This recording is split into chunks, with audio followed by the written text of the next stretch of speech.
There's a trial going on in Dallas, Texas. There's a trial going on in Dallas that I actually meant to go to. I wanted to go today. I had tried to figure out a way I could go to this, watch the trial in the morning. I had a luncheon I was supposed to attend, a charity luncheon, and both of those, because of the traffic disaster related to the tornado disaster in my neighborhood, I missed both of them.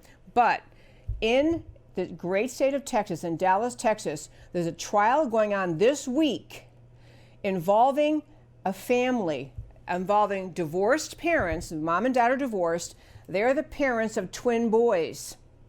The issue that is being presented to the jury, the mother in this divorce wants the father to be labeled by the jury in this case. Remember, they're already divorced, and the mother has primary responsibility for these two boys, these twin boys' health care.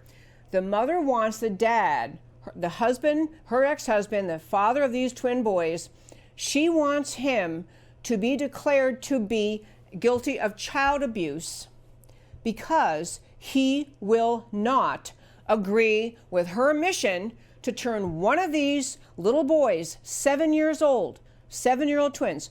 She wants to turn this one 7-year-old son of theirs into a girl. She claims he is a girl. He is transgender.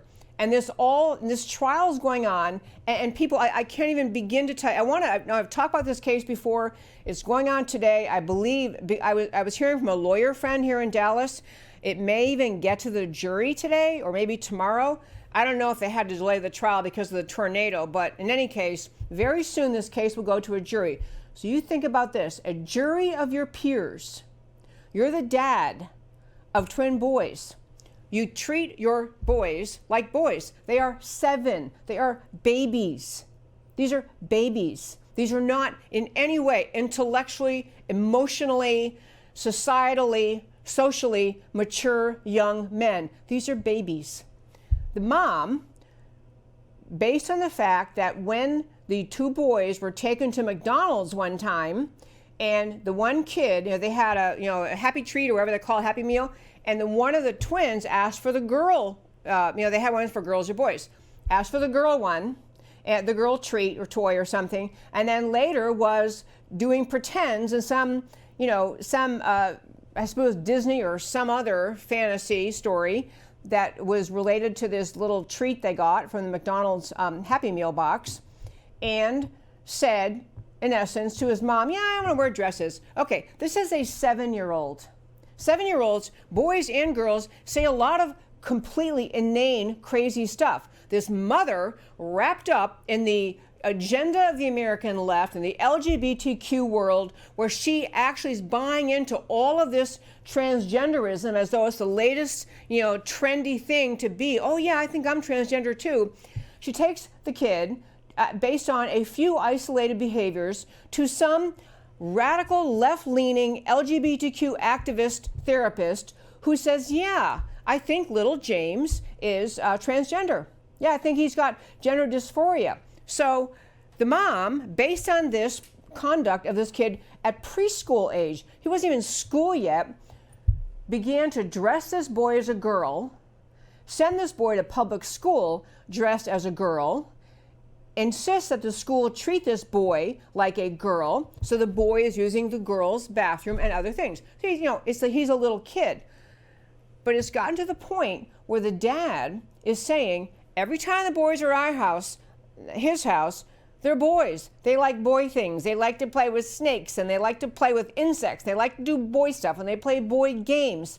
The kid, and according to the dad and the dad's friends and the other families who hang around with his dad and his twins, all say, he's a regular boy. He's a boy. The mom, onto this transgender, it is like this mesmerism, this hypnotism, this lure to be trendy and bizarre, is wanting this little boy to function as a girl in society. So she's in charge. The dad is not even permitted, according to the terms of their divorce, to take this child to his own choice of a counselor, to let some neutral person talk to this kid and figure out, are you, what do you really think you are? Which is a bizarre question anyway when you're 7. You don't know anything about life when you're 7. Not anything at all. But the terms of this divorce, the dad can't even get that kind of opinion because he's not allowed to take the kid. And so the mom actually, the bizarreness of this litigation is the mom is, you would think maybe the dad would be taking the mom to court saying she's treating our little boy like a girl. She is playing with his head. She's messing him up. She's trying to make him into a girl. But it's not that. The mom is the plaintiff. She's taking the dad to court to try to get the dad assessed as abusive because he won't play along with her transgender, thing with this kid. She has a girl's name she's thought up for the little boy. The little boy, plays along with that when he's with his mom. He goes to school. He's got a girl name. And so this case is actually going to involve, of all shocking things, a jury weighing in on this question. A jury who doesn't know the family. I mean, this is not a jury question like you would have, who was at fault at a car accident, who do you think really ran the red light, or, in a defamation case, did this person really say that? Did this really harm the person's reputation? Was this person a public figure? I mean, those kind of factual questions. Juries resolve questions of fact. They're being asked to resolve whether a 7-year-old kid whose mother wants him to be a girl, whose dad insists he's a boy, who is biologically a boy, whether that kid is being abused because his own dad treats him like the boy that he is. And I want to make several points about this. This does actually, I know this is just one little case in Dallas, but people, friends, these kind of cases are happening all over this country. Over the weekend, I got together with a girlfriend for a coffee, catch up on things, and discovered to my astonishment, in her family, she has a case like this. She has an estranged sister-in-law who's decided that one of her boys is really a girl and trying to treat him like a girl. And all the family's been able to do so far is to say, well, why don't you hold off a little bit? Before we do anything dangerous and irreversible, let's hold off a little bit and figure out what what the boy is really all about. Because people, I want to hit about 5 points about this, and it does tie into America. It ties into politics. It ties into the culture of family in our country. It ties into the idea of whether we have truth and reality or a fantasy world that the left lives in. But I'm going to start with just a few facts. Number 1, there are things called puberty blockers. They are drugs administered in the course of hormones, drugs, whatever you call them. These are the course of treatment to transition a boy from a girl or a girl to a boy. They try to prevent, they're used to prevent a child from developing normally within the sex that they actually are. If they're born a girl, developing into a young woman, or a boy into a young man. They're designed to block that. Part of the issue right now in this case is that the mom has said she's just working on social transitioning, help him be a girl, help her little boy be a girl, treat him like a girl, give him a girl name, give him girl toys, girl clothes, girl activities. And she's saying social transitioning isn't hurting him. I'll get back to that in a moment. But she's saying, don't worry, I'm not suggesting the actual beginning of the transitioning process, the introduction of puberty blockers, because it's too early for that to happen. So then I read about, well, what is too early for what do the alleged experts say that when puberty blockers should start being used? So you're actually preventing this precious child from developing normally given the gender they actually are, the sex they actually are. So the answer is there's a series of kind of tests they do, but the average age is 11 or 11 and a half. So she's only promising, I'm not starting puberty blockers right now. She's not promising I won't do it when he's 11 or 11 and a half, which the dad fully expects her to do. So this puberty blocker thing, I'm going to get to social transitioning in a second. When the puberty blocker thing, there is an extraordinary lack of information, even among the alleged experts in this field, whether puberty blockers have long-term damage to a child when they are begun at a young age, and whether, if you just stop using puberty blockers, could the child then get back on track and develop to be the sex that they are.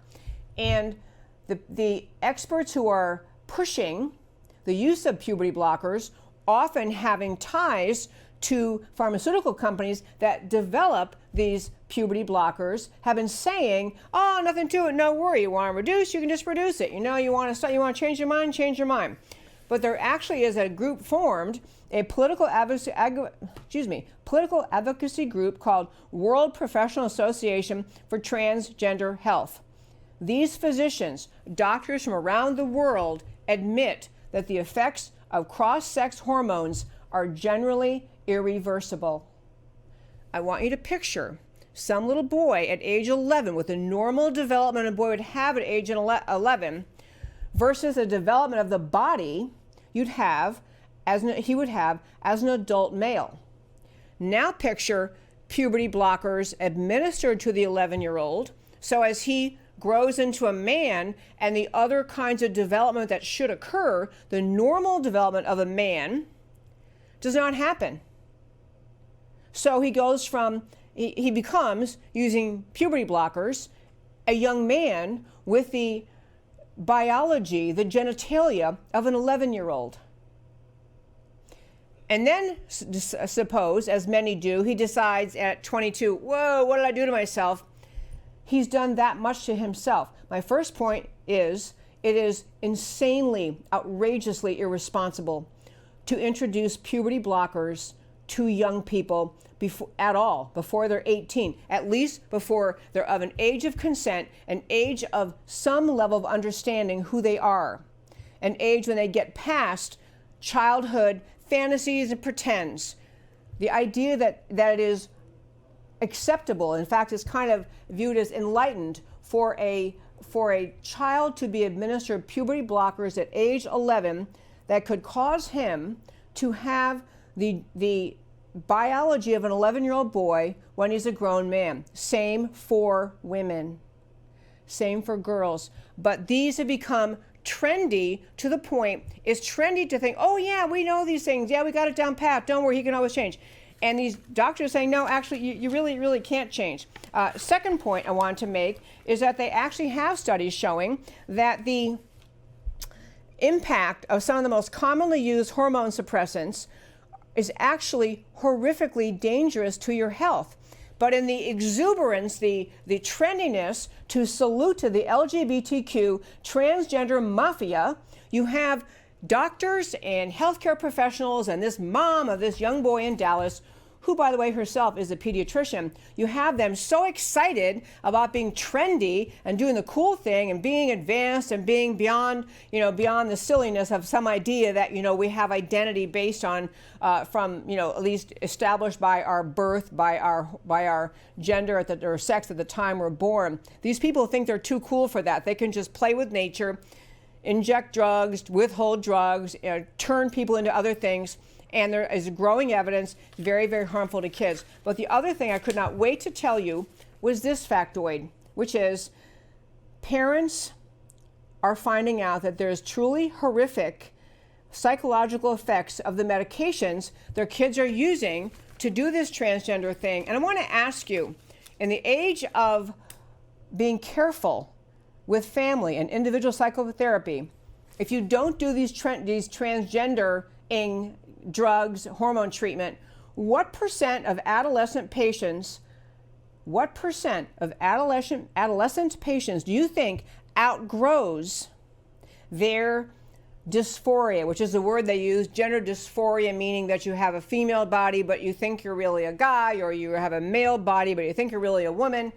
What percent of young people exhibiting this kind of confusion, gender dysphoria, do you think by the time they finish adolescence, that whole dysphoria drops away, and that they're happy with the gender in which they really are, they were born with? What percent do you think drop off this dysphoria stuff if you leave the gender blocker, the puberty blockers out of it.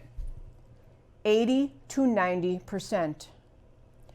So little James here in Dallas got a toy at McDonald's, thought it was funny to do girl pretends, and he is statistically between 80 and 90% likely to decide by the end of his puberty, end of his adolescence, that he is actually a boy and fine being a boy and wants to be a boy. So even if you say there's some confusion in this kid, okay, kids get confused about all sorts of things.